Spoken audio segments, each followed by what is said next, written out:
A počúvaj ma, Viktor, veľa ľudí sa ťa pýta ohľadom toho holokaustu, že ako to ty vnímáš a tak ďalej. Čo by si k tomu vedel povedať? Počúvaj ma, dobre mladý.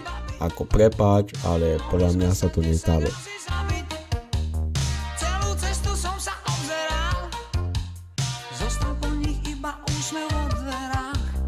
Bolo s nimi podozrivo dobre, adresy však veľmi nerád obrem.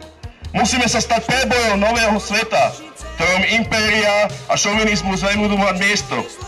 Nového sveta, v ktorom nebudú kapitalisti vykoristovať ľudí. V novom svete nebudú rozdielovať ľudí politické strany či triedne rozdiely. V novom svete nebude fungovať skutočná demokracia a nie je tá spotvorená, ktorá je tu dnes.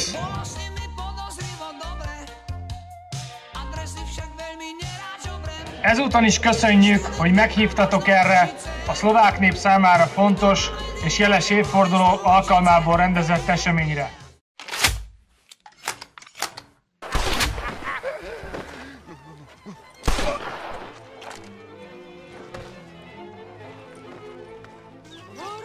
Pekne, veľmi pekne.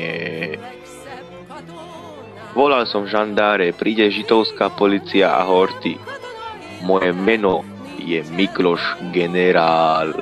Poznáš ho? Není to obyčajný generál. Počúvaj, ja ťa mám tak piči. Ešte raz mi toto povieš a zavolám na teba cel. Ťa piči, som ti povedal.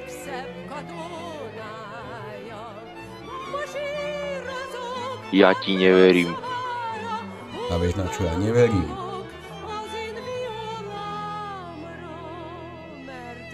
Rýchlo, oni sa idú zabiť. Čo všetko vám ukradli? No, všetko hotovo, čo som sa ukradol spánky. 1200 € som si vybral. Počkaj. Čo presne ste počuli? Pomoc, chcem ma ukradnúť. Co tu vám bude chlapi? Áno,